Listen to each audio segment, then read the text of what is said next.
Hello students, previous class में हमने chapter 1.1 complete कर ली थी। आज हम चैप्टर 1.2 करेंगे और इससे पहले हम एग्जांपल्स देखेंगे। इन एग्जांपल से ही आपको जो चैप्टर है वो समझ में आएगा। तो सबसे पहले हम कुछ थ्योरम्स पढ़ेंगे। तो आपको पता है पाइथागोरस थ्योरम। तो हम एक राइट एंगल बनाते हैं। राइट एंगल की कितनी साइड्स होती हैं? 3 साइड्स होती हैं। तो बी पे हमने 90 डिग्री का एंगल बनाया, तो इसे हम कहते हैं परपेंडिकुलर। ये हमारा बेस होता है और ये सामने वाला जो एंगल होता है वो हाइपोथेनियस होता है।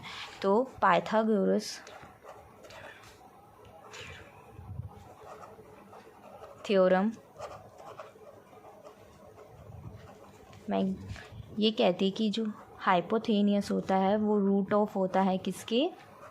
परपेंडिकुलर स्क्वायर प्लस बेस के स्क्वायर के। तो हाइपोथेनियस का कौन सा एंगल है? AC जो साइड है परपेंडिकुलर की AB का होल स्क्वायर प्लस BC का होल स्क्वायर, ये आपका बेस है। तो ये आपकी पाइथागोरस थ्योरम है। इन्हीं से ही आपके क्वेश्चंस सॉल्व होंगे। अब हम अपने एग्जाम्पल पर आते हैं। बच्चों देखो example 3, locate √2 on the number line. तो आपको √2 को नंबर लाइन पे शो करना है। तो वो आप कैसे करोगे? तो देखो ये आपकी राइट एंगल है ABC, ये इसकी 3 साइड्स हैं। और ये जो हाइपोथेनियस है वो हमारा कितना है? √2। ठीक है, √2 है। तो AB कितना होना चाहिए? 1 और BC कितना होना चाहिए? 1, तभी तो √2 आएगा। अब आप ये थ्योरम अप्लाई करके देखो। तो AC का square AC equals to √AB का स्क्वायर प्लस BC का स्क्वायर। तो AB का स्क्वायर क्या होता है? AB कितना है हमारा? 1, तो 1 का स्क्वायर प्लस BC 1 का स्क्वायर। तो 1 का स्क्वायर क्या होगा? 1, और 1 का स्क्वायर क्या होगा? 1। तो ये हमारा क्या बन गया? √2। और AC भी हमारा क्या था? √2। तो ऐसे आपको ये चीज़ें ध्यान रखनी है कि AB क्या हो सकता है और BC क्या हो सकता है। तो इसी थ्योरम से आप अब इसे अप्लाई कर सकते हैं। तो ये √2 हो गया। अब इसे हमें क्या करना है? नंबर लाइन पे शो करना है। तो वो मैं आपको बताऊँगी कि कैसे करना है। बच्चों देखो हम पहले क्या करेंगे, एक स्ट्रेट लाइन खींचेंगे। वहाँ पे आपको कोई भी पॉइंट क्या लेना है? O लेना है। ठीक है, अब O पॉइंट से आपको 3 सेंटीमीटर की एक स्ट्रेट लाइन बनानी है। तो आपने 3 सेंटीमीटर की एक स्ट्रेट लाइन बना दी और उस पॉइंट को नाम क्या दे दिया? A दे दिया। ठीक है, अब ये 3 सेंटीमीटर क्यों बनाया? क्योंकि हमने 1 यूनिट को कितना माना है? 3 सेंटीमीटर। क्योंकि 1 तो बहुत छोटा हो जाएगा, इसलिए 1 यूनिट बराबर हमने 3 सेंटीमीटर लिया है। तो इसलिए हमने हमारे यहाँ पे BC कितना था? जो बेस था वो 1 था, इसलिए OA इज इक्वल्स टू, और 1 यूनिट इक्वल्स टू कितने हैं? 3 सेंटीमीटर। तो इसलिए हमने 3 सेंटीमीटर OA लिया है। फिर आप एक A पॉइंट पे रख के 90 डिग्री का क्या बनाएंगे? एंगल बनाएंगे D की हेल्प से। तो 90 डिग्री का आपने ये पॉइंट लगाया और फिर इसे A से स्ट्रेट लाइन खींच दी। ठीक है, फिर आप कंपास की हेल्प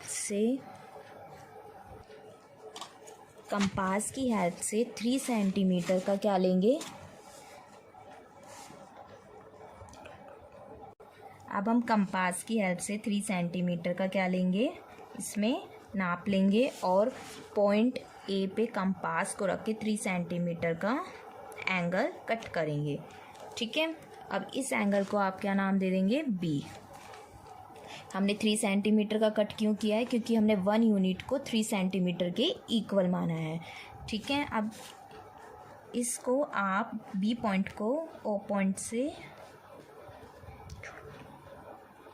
एक स्ट्रेट लाइन खींच देंगे।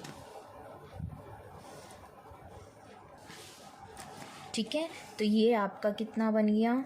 1 सेंटीमीटर, ये 1 सेंटीमीटर और ये आपका √2 बन गया। तो आप ए पॉइंट पे कंपास को रख के फिर आप ये डैश लाइन खींच लेंगे। सॉरी बच्चों, मैंने कुछ गलत बता दिया था। तो ओ से बी तक हमें क्या लेना है, ए इस कंपास से नापेंगे और फिर ए ओ पॉइंट पे रख के इसे ऐसे ड्रॉ कर देंगे। तो ये आपका √2 का क्या बन गया, नंबर लाइन बन गई। ठीक है, ऐसे ही आपको √3 की करनी है। बच्चों देखो, ऐसी एग्जाम्पल 4 है, locate √3 on the number line. जैसे ही आपने √2 का किया है वैसे ही √3 का करना है। अब ये देखो कि आपने पाइथागोरस थ्योरम से √2 निकाला था, ऐसे ही √3 निकालिए। तो आप एक राइट एंगल बनाएंगे रफली। ठीक है, तो ABC और बी पे क्या है 90 डिग्री। ये हमारा हाइपोथेनियस है, परपेंडिकुलर एंड बेस। ठीक है, तो आप BC को क्या ले लेंगे, तो BC हमारा है 1, AB कितना है √2 और ये बन के क्या हो जाएगा √3। अब देखो इसे थ्योरम में हम अप्लाई करते हैं। तो AC is equals to √AB का स्क्वायर प्लस BC का होल स्क्वायर। तो AC कितना है हमारा √3 इज इक्वल्स टू √AB का होल स्क्वायर, √2 का होल स्क्वायर प्लस BC 1 का होल स्क्वायर। तो √3, तो √2 का होल स्क्वायर निकालेंगे तो हम क्या आएगा 2 + 1। तो ये क्या बन गया 2 + 1 √3। तो ये हमारा क्या आ गया AC के इक्वल आ गया। ये दोनों साइड्स जो हैं √3 के इक्वल आ गई। तो अब हम इसका क्या करेंगे, नंबर लाइन पे ड्रॉ करेंगे इसे। अब ये देखो कैसे करते हैं बच्चों। देखो अब हमें पहले एक स्ट्रेट लाइन खींचनी है। ठीक है, उस पर आपको कोई भी पॉइंट O लेना है। अब O पॉइंट से आपको 1 यूनिट हमने किसके इक्वल माना था 3 सेंटीमीटर के। तो हमें 3 सेंटीमीटर ड्रॉ करना है क्योंकि हमने बेस जो है वो 1 सेंटीमीटर लिया था। तो इसमें मैं आपको √2 और √3 दोनों को बता रही हूँ एक साथ, वो आपको इजी लगेगा। तो हमने 3 सेंटीमीटर का इसे हमने A पॉइंट मान लिया और 1 भी। तो सबसे पहले हम एक स्ट्रेट लाइन खींचेंगे। ठीक है, ये हमने स्ट्रेट लाइन खींच दी। अब इस पे आप कोई भी O पॉइंट ले लीजिए। O पॉइंट ले लिया, तो O पॉइंट से आप क्या करेंगे 3 सेंटीमीटर मेजर करेंगे। 3 सेंटीमीटर आपने मेजर कर लिया क्योंकि हमने 1 यूनिट को क्या माना था 3 सेंटीमीटर। तो 3 सेंटीमीटर तक हमने मेजर कर लिया और इसे क्या नाम दे दिया A पॉइंट। ठीक है, और इसे 1 पॉइंट, इस A पॉइंट को ही हमने 1.1 नाम दे दिया। ठीक है, तो अब A पॉइंट से हम D की हेल्प से 90 डिग्री का एंगल बनाएंगे। 90 डिग्री का एंगल बना दिया और 90 डिग्री के एंगल पॉइंट को हमने A पे मिला दिया। ठीक है, अब A पॉइंट पे कंपास की हेल्प से हम 3 सेंटीमीटर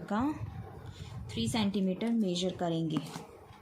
तो 3 सेंटीमीटर हमने मेजर किया और पॉइंट A पे कंपास को रख के 3 सेंटीमीटर चाप काट दिया। ठीक है, फिर इसे क्या नाम दे दिया B और फिर B को किस पॉइंट से मिला दिया O पॉइंट से। ये आपका O पॉइंट से मिल गया। ठीक है, तो अब O पॉइंट को आपको मेज़र करना है, O और B पॉइंट को। और B पॉइंट को आपने मेज़र किया और इसकी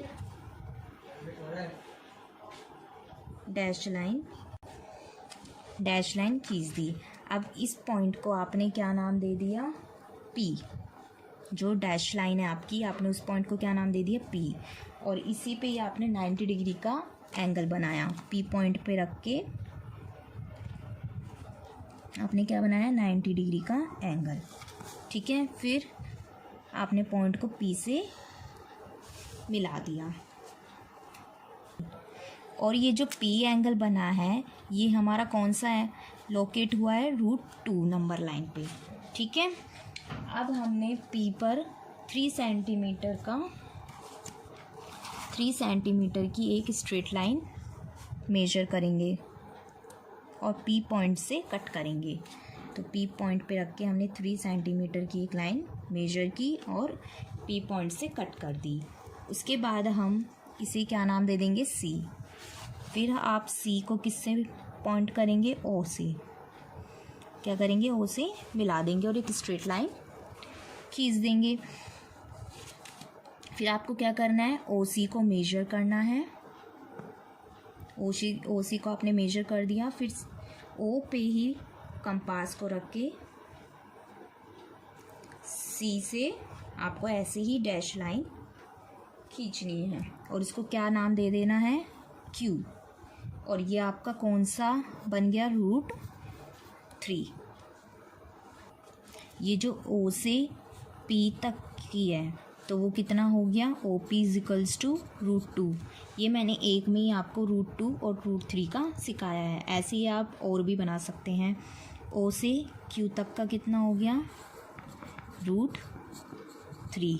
ये आप ऐसे नंबर लाइन पे इन्हें शो कर सकते हैं। तो कल हम इनकी एक्सरसाइज करेंगे 1.2। अगर आपको वीडियो अच्छी लगी हो तो इसे लाइक एंड शेयर करें। Thank you all.